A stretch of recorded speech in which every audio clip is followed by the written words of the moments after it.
এবারের দুর্গাপুজোয় যারা বেড়াতে যাওয়ার প্ল্যান করছেন তাদের জন্য পুজো ভ্রমণ সিরিজের ট্যুর প্ল্যান নিয়ে পথ চলার আনন্দের আমি শিবশঙ্কর চলে এসেছি আপনাদের কাছে।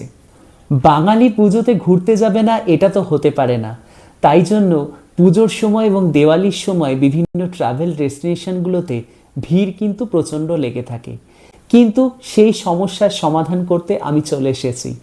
এমন একটা ডেস্টিনেশন দেবো আজকের ভিডিওয়, সেখানে গেলে আপনি কিন্তু নির্দ্বিধায় ভিড়ভাট্টা থেকে অনেক দূরে প্রকৃতির মধ্যে একাত্ম হয়ে সময় কাটাতে পারবেন। নমস্কার, আমি শিবশঙ্কর, আপনারা দেখছেন পথ চলার আনন্দ ইউটিউব চ্যানেল।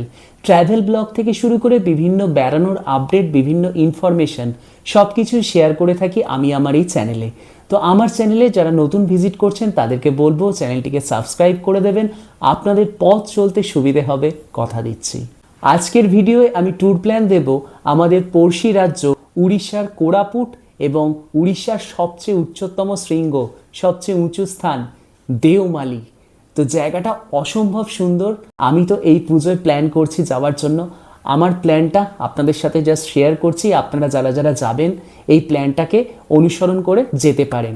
কোরাপুটকে নাকি মিনি সুইজারল্যান্ড বলেও আখ্যা দেওয়া হয়। কিভাবে যাবেন, কোথায় থাকবেন, কোন কোন জায়গাগুলো আপনারা এক্সপ্লোর করবেন, সব কিছু ডিটেলসই আমি শেয়ার করছি এই ভিডিওর মাধ্যমে। তো চলুন ভিডিওটা শুরু করা যাক।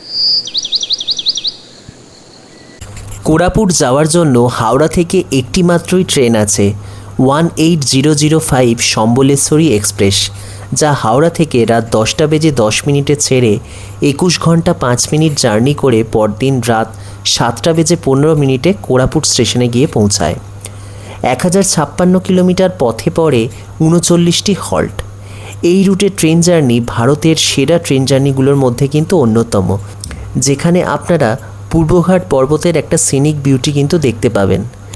রাতে কোরাপুটে নেমে স্টেশনের আশেপাশে অনেক হোটেল পেয়ে যাবেন। আমি দু একটি হোটেলের কন্ট্যাক্ট ডিটেলস দিয়ে দিলাম, আপনাদের যোগাযোগ করতে সুবিধে হবে। তো সেই দিন রাতে কোরাপুটে স্টে করে পরের দিন সকালে ব্রেকফাস্ট সেরে একটা গাড়ি রিজার্ভ করে নিন। গাড়ি কিন্তু হোটেলের লোককে বললেও ঠিক করে দেবে, বা আপনারা স্টেশনের চত্বরে গিয়েও আপনারা গাড়ি রিজার্ভ করতে পারেন। ভাড়া মোটামুটি 3,500 থেকে 4,000 টাকা লাগে ছোট গাড়ি, আর বড় গাড়ি কিন্তু একটু বেশি ভাড়া পড়ে। আমি একজন ড্রাইভারের নাম্বার দিয়ে রাখলাম, বুকিং করার আগে কিন্তু ভালো করে যাচাই করে নেবেন। পারলে আপনারা স্টেশন থেকে গাড়ি বুক করে নিতে পারেন। তো কোরাপুট ভ্রমণের প্রথম দিন শুরু করুন শবর শ্রীক্ষেত্র জগন্নাথ টেম্পল দিয়ে। এরপর সোজা চলে যান কোলাব ড্যাম। কোলাব ড্যাম ঘুরে চলে যান ডুডুমা ওয়াটারফলস। এখানে কিন্তু আপনাদের অনেকক্ষণ বসতে ইচ্ছা করবে ডুডুমার ডাকে সাড়া দিয়ে। অনেকেই আমাদের সাহিত্যে পড়েছেন ডুডুমার কথা। পাশেই দেখে নিন মাছকুন্ড ড্যাম। এরপর চলে যান ঝালদা কেভ। শেষে রাখুন হচ্ছে রানী ডুডুমা ওয়াটারফলস। দেখে নাইট স্টে করুন সিমলিগুড়াতে। অনেক হোটেল পেয়ে যাবেন, আমি বেশ কয়েকটা হোটেলের নাম্বার দিয়ে রাখলাম, আপনাদের যোগাযোগ করতে সুবিধে হবে। পরদিন সকালে অর্থাৎ কোরাপুট ভ্রমণের সেকেন্ড ডেতে আমরা হোটেল থেকে তাড়াতাড়ি চেক আউট করে প্রথমেই চলে যাব দামানজরি হনুমান মন্দির। সেটা দেখে আমরা চলে যাব সাই টেম্পল, তারপর কণ্টাবাসুনী টেম্পল ঘুরে আমাদের যাত্রা শুরু হবে দেওমালির উদ্দেশ্যে, যার সৌন্দর্য এক কথায় কিন্তু অবর্ণনীয়। রাস্তার দুপাশের সৌন্দর্য আপনাকে একেবারে সুইজারল্যান্ডের অনুভূতি এনে দেবে, কথা দিচ্ছি। পথে দেখে নেবেন দেওমালি কফি গার্ডেন, আর তার পাশেই আছে দেওমালি ক্যাফে। পারলে সেখান থেকে 1 কাপ কফি খাওয়াই যেতে পারে। তারপর পুটশিল টেবিল টপ দেখে আমরা সোজা চলে যাব দেওমালি। আর দেওমালিতে থাকবো হচ্ছে দেওমালির নেচার ক্যাম্প স্টেতে। একটু ভাড়াটা বেশি, এটা আপনাদের অ্যাডজাস্ট করতে হবে। একটু ভালো জায়গায় থাকতে গেলে কিন্তু মানি কিন্তু বেয়ার করতেই হবে আমাদের। এখানে বুকিংয়ের জন্য আমি এখানকার ওয়েবসাইট দিয়ে দিলাম, আর একটা কন্ট্যাক্ট নাম্বারও ছিল, সেটাও আমি দিয়ে দিলাম, আপনাদের যোগাযোগ করতে সুবিধে হবে। আপনারা ওয়েবসাইট থেকেই বুকিং করার চেষ্টা করবেন। দেওমালি নেচার ক্যাম্প স্টেতে, মানে পাহাড়ের উপরে যেটা আছে, সেখানে আপনারা মেঘের অনুভূতি পেতে পারবেন। তার সাথে প্রকৃতি রয়েছে, দূরের ভ্যালি রয়েছে, আর সূর্যোদয় সূর্যাস্ত তো রয়েইছে। তো অপূর্ব একটা মুহূর্ত কিন্তু তৈরি হতে পারে আপনাদের এই দেওমালি নেচার ক্যাম্প স্টেতে যদি আপনারা একটা রাত থাকেন। তো সেই রাতটা আপনারা দেওমালি নেচার ক্যাম্প স্টেতে রইলেন এবং তার পরের দিন আপনারা পায়ে হেঁটে তালিমালি চলে যেতে পারেন, বা দেওমালির সবচেয়ে উঁচু পিক যেটা একটু ট্রেক করে যেতে হয়, 1900 সামথিং মিটার সম্ভবত হবে, 4400 ফুট এরকম কিছু হবে। তো সেখানটা আপনারা ঘুরে আসতে পারেন।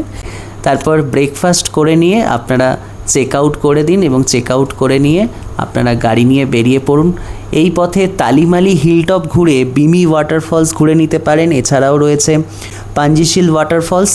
তারপরে চলে যান রেড মার্ট পন্ড ন্যালকো, সেই জায়গাটা কিন্তু খুব সুন্দর। সেখানে কিছুক্ষণ সময় কাটিয়ে আপনারা একদম নেমে পড়ুন কোরাপুটে। এবং কোরাপুটে সেদিনকে আপনাদের রাত্রিবাস করতে হবে আবারও, কারণ আমাদের ট্রেন থাকবে হচ্ছে তার পরের দিন সকাল 6টায়। তো সেই রাতটাও একটা আপনাদের কোরাপুট স্টেশনের আশেপাশে কোথাও একটা থেকে যাবেন, বা আপনারা আইআরসিটিসির আপনারা রিটায়ারিং রুমেও থাকতে পারেন, থেকে পরদিন সকাল 6টায় ট্রেন ধরে ব্যাক টু হাওড়া। তো এইভাবে কিন্তু আপনারা একটা ট্যুর প্ল্যান সাজাতেই পারেন কোরাপুটের। তো ট্যুর প্ল্যানটা আপনাদের কেমন লাগলো? যদি ভালো লেগে থাকে তাহলে অবশ্যই একটা লাইক করে দেবেন, আর বন্ধুদের সাথে শেয়ারও করতে পারেন। আর আমার এই ট্যুর প্ল্যানটাকে অবলম্বন করে কারা কারা কোরাপুট প্ল্যান করছেন সেটা কিন্তু অবশ্যই আমাকে জানাবেন। তাহলে আজকের মতো টাটা, সকলে ভালো থাকবেন, সুস্থ থাকবেন, আর পথ চলার আনন্দ উপভোগ করতে থাকবেন, সাথে দেখতেও থাকবেন। নমস্কার।